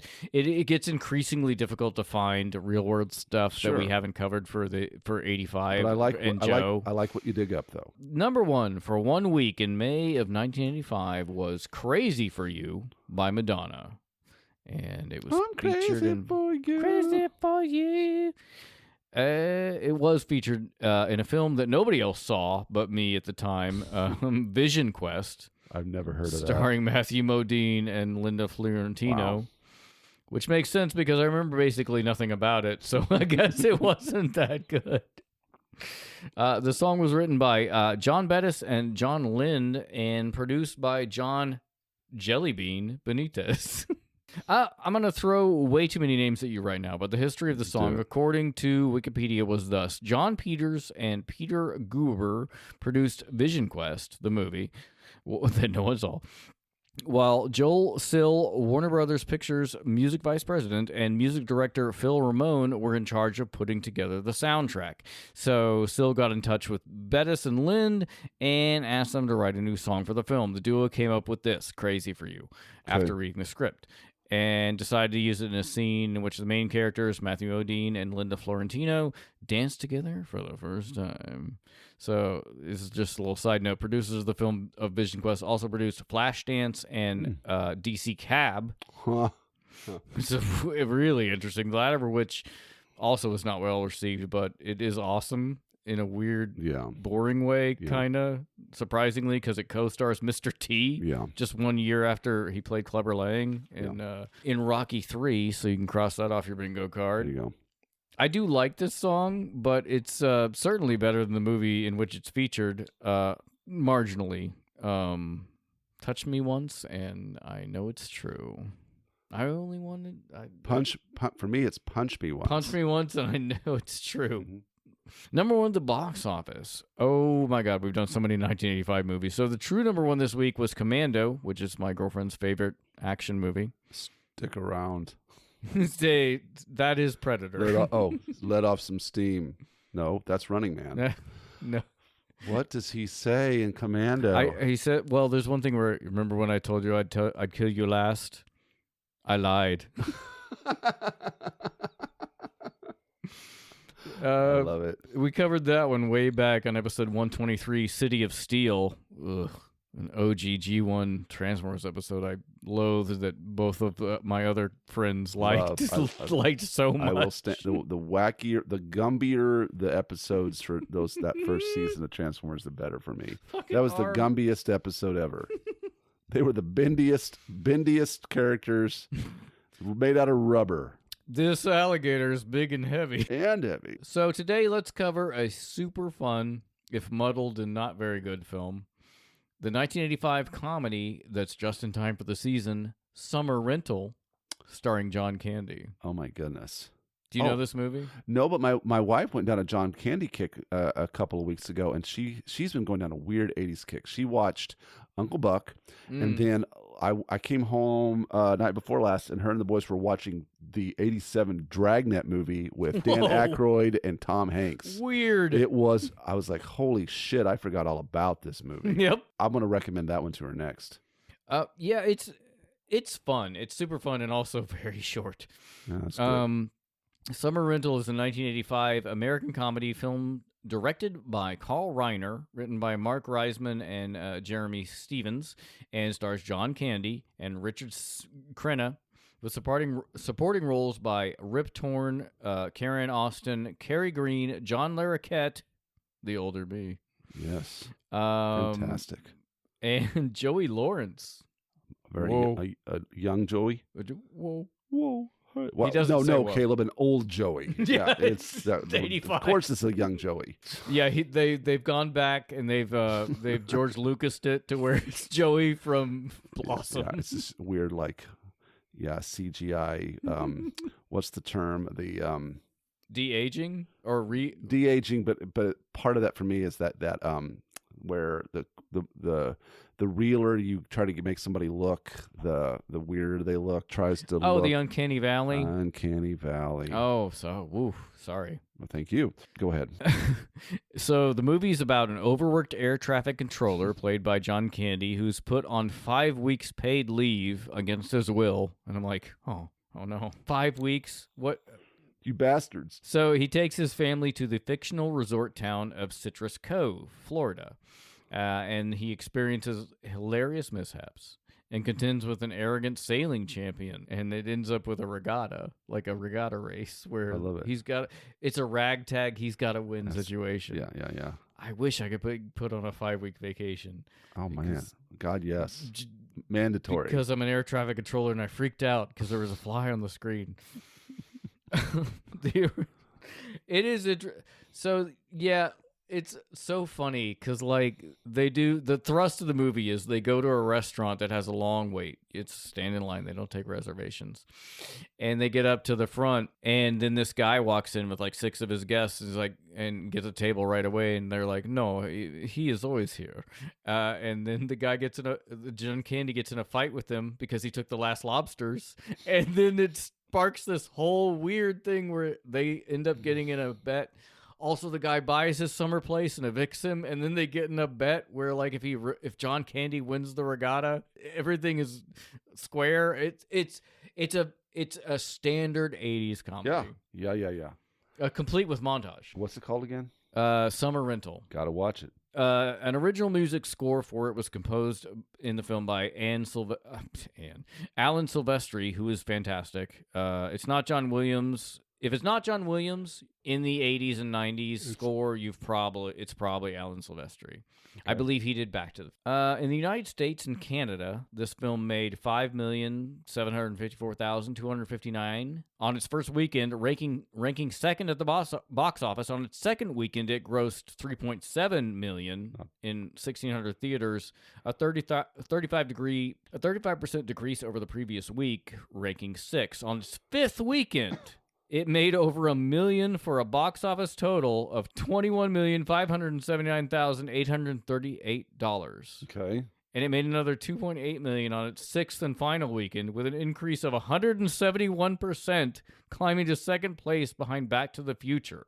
Wow. It's such a weird track. Yeah. On its fifth weekend, it made the most money. When was that happening? In the summer? Yeah.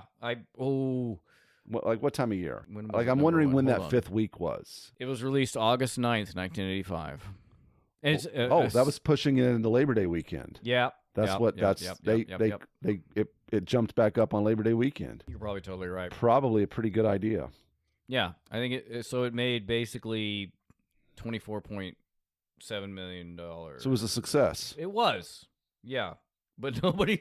It's weird because like a bunch of people saw it, but nobody remembers it. Nobody remembers so that. maybe it was one of those ones, those '80s movies that just didn't get in rotation because of rights, like on TV. Like No, a lot of the reason we know a bunch of these movies is because they were on TV. 100%. Most of the movies that I've seen from that era, I saw pushed into, KDEB or pushed onto that the afternoon Sunday movie, matinee, the afternoon movie matinee. So yeah, it's not good, but it is enjoyable. It's a very easy, fun watch. And John Candy, I mean, He's come on, great. How could you go wrong? Fucking awesome. Yeah, he was the best. Yeah, my wife was like, "Oh my God, he died so early." I was like, "Well, he did. He drank and smoked a lot. He did. He there's a story, I forget what movie it was, but they were could be National Lampoon, or it could have been Blues Brothers, but anyway, it was during a certain time where the actors were all staying in like a motel or something somewhere,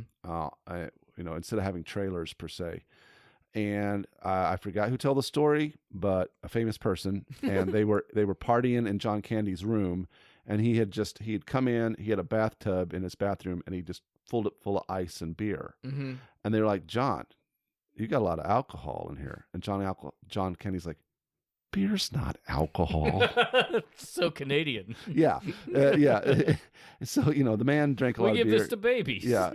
And so anyway, he died of a heart attack, and on filming Wagons East, and he drank and smoked a lot. That's true. I mean, I feel like there was some probably family stuff because, even if you do that to your body, I don't know that John Candy was known for doing a lot of drugs. He just smoked heavily. But he was 43. I feel like there's some genetics. Yeah, that's a genetic thing. Like even if you abuse your body up to 43, like it can really take a lot. So I think there was some underlying. You should have went to the reasons. doctor. You should have had that checkup, that physical. You should have gotten that prostate. That's the real world. Deviations.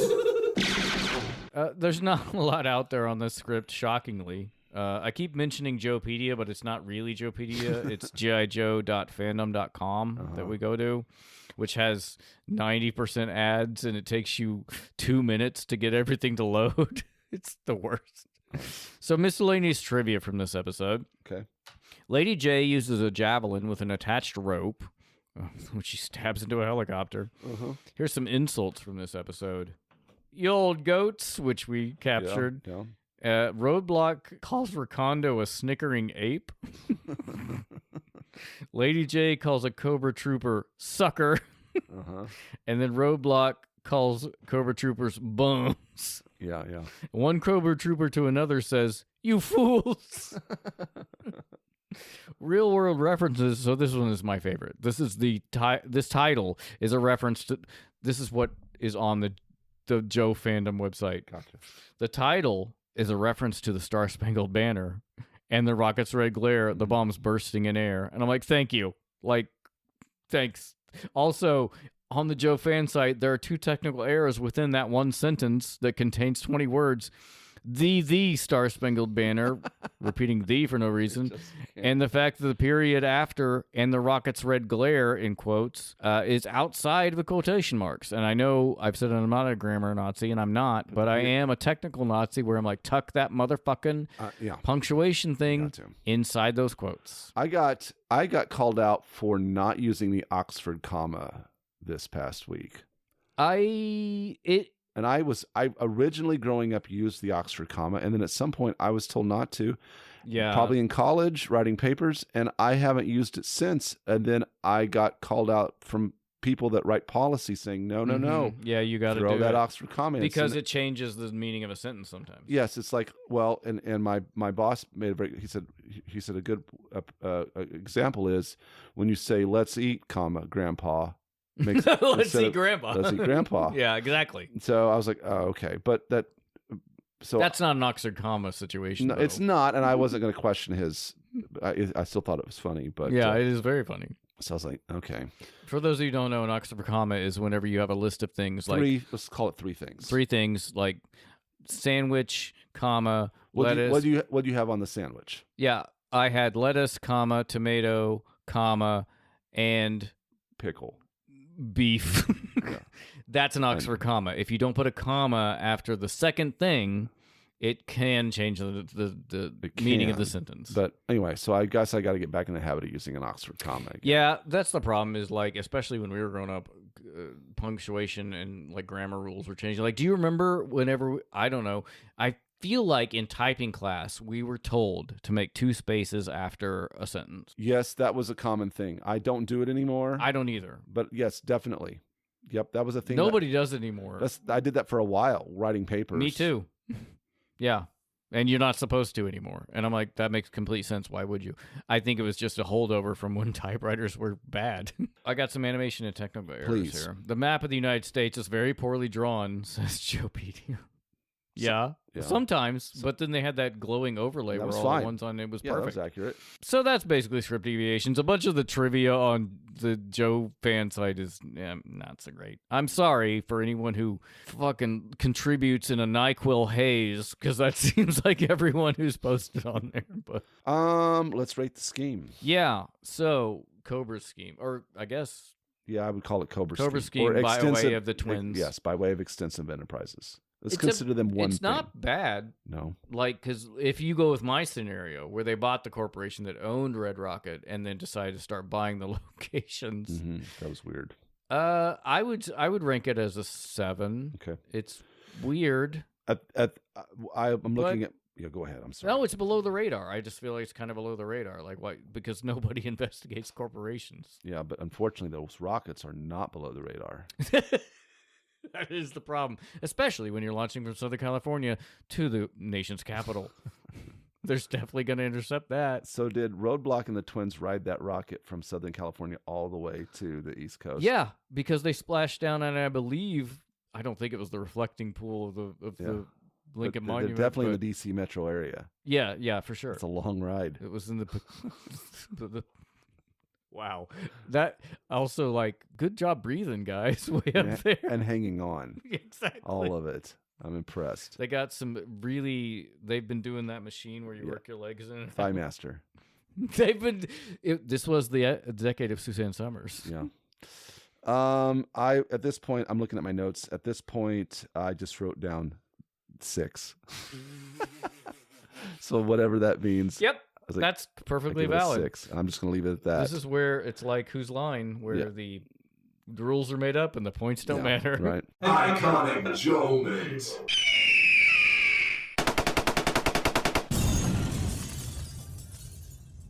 Mine was the twins flipping down the building gymnast style. That seems to be one of the only things I remember from my childhood for this episode. Okay. The scary twins flipping down the side of the building. When I remember this episode, I remember there being a lot more Cobra Commander, but there's not really hardly any. No, he's a figurehead in this. I thought it was cool to see Roadblock's family. Yeah. That was neat. Yeah. That's my iconic moment. Next time on the Autopod Decepticast. Yeah. We start episode 1 of season 2 of Beast Wars.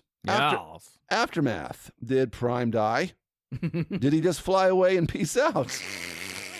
Someone still needs to make that video. Optimus Primal's death is met with grief from the Maximals and delight from the Predacons, but a quantum surge created by the Planet Buster's destruction hits the planet at full force and begins affecting several of the Cybertronians. Yeah. This technically comes out at the end of Pride Month, and if you like Pride, hey, how do you feel about trans? You like trans? Trans metal? There you go. Ooh, tune in. Yeah, tune in. So that is it for this episode. The simplest way to contribute is to give us a review. Apple Podcasts, Spotify, Google Play. Like, subscribe on YouTube. I need to really kind of update that, but also, like, does anybody care? Probably not. I'm just, it's exposure, but give us a review. Try to push that awareness a review, up. Yeah. We haven't had an iTunes review. I would say another way is just tell your friends if you have any. Tell your wife. If you have any friends, tell them. Do you have friends? Tell them to start listening to the show. It's a really good show. We haven't done much on social media in a while to really kind of push exposure. It's happening organically, but yeah, mostly it's interesting. Yeah. We've got Patreon. So there's several levels of. You can go on our Patreon and join it for $5. you get the booty box, which is the merch that we put out about every year and a half. It's really great. Our listeners like it. Sent one out this winter with hot sauce for no reason during a winter blast, and some exploded. Yeah, I did, and that was interesting. We had Mike Seibert cut his hand on live video. You can't buy that kind of publicity. You can't buy that kind of advertising. Exactly. You can't buy that kind of publicity. 100%. We have that Patreon is patreon.com/apodcast, APODDCAST. Autopod Decepticast. Merch. You made it more confusing. I did. So it's an A, then a P. There's an O, then there's 2 Ds, and then there's a C and an S, A and an S and a T. Can you believe it? We have merch, the booty box stuff that we give. We also sell individually on our website, autopoddecepticast.com/store. We will also have some of that available at TFCon this October. Yeah, we're coming in October to fucking Chicago. We're going to try to sell some merch. Come see us. Yeah, we have a merch table. We are going to have a merch table. We're going to try to sell some merch. Buy us a drink. Ryan, tell us about the buy us a drink, go ahead. Sorry. If you'd like to buy us a drink, you can do so. If you want one featured, a cocktail featured on an episode, a mocktail, whatever you'd like, you can do so by just sending us $5 hairs to @apodcast on PayPal.com. Tell me what you would like me to make on the show, and we will make that cocktail on the show, a future show, because I cannot make it on a past one. Thirsty, money, buy us a drink. Buy us a drink. And there it is. Yes, and then one more thing, which you are experiencing right now. This is obviously not a Transformers episode. It's a G.I. Joe episode. We have a thing called Doe for Joe. Yes. If you want to want us to review a G.I. Joe episode, pick one out. Give us $75. We will do it. It's a nice little break from the Beast Wars stuff. We have a lot of fun. We have several coming up, like, into the next year, I think. So we do them quarterly just to break them up. I say if you want us to do a Muppet Babies episode, we can do that. Or Jim. Just shoot something like. We'll do a Night Court episode. We'll do. I don't know. Sure. I mean, whatever. Yeah. Well. We'll use some discretion, but try us. Try. You know what? Fucking come at us. Yeah. So then, beyond that, we have social engagement. We have. We're on Twitter. We're on Facebook. Threads. Instagram, Blue Sky, all of them are at APodcast. That's APOD. There's a D. There's also another D. We post our episodes on there. If you comment or say something, we will respond. We are typically we will share stuff, but we're typically not as active on there as we used to be, but we're there. Reach out. Where are we the most active? Yes, we are most active now. If you become a patron at any level, you will have access to the notorious APDC Discord. It is a very active site. All of our patrons are on there. They talk a lot. We talk back. Yeah. They talk to each other. That's probably why we're less off of social media. I think completely. That's why we're not as doing social media as much anymore, because we're kind of like engaging with like a core like audience, and which is fun. It's super great because also they engage with each other a lot, and there's a bunch of cool toy pics of what people's picking up, and it's good. It's a nice safe space. There's it's awesome there. So if you give $5 a month or more, well, if you give it any level, you get to go to the Discord. So like we got $2. We have a $2 level. Yeah, give us some money. We'll get you on the Discord. Let's see what else we got. We've written down here supplemental materials, videos, links to references, and other variety of fun can be found on this episode's page at autopoddecepticast.com. Ryan manages all of that. Mm-hmm. I have free reign. What you going to put on there for this episode? I mean, I always put the usually YouTube links from the real world. I think there's some screen grabs I wanted to get from this. I do still post pictures of the cocktails there and on Discords. Usually, I've gotten kind of lax about it because I'm like, I don't know, does anybody care? Yeah, but at least the recipes, I put the recipes on there. So yeah. So that's it for this Joepisode. Again, thank you, Brian Jones, very much. And I think even with Aaron not around, that this was a pretty good episode. I think it's a pretty good episode. Bye. Oh yes. Bye. Pistols at dawn. Hooray! We did it. Now we got another episode. I don't have to drive.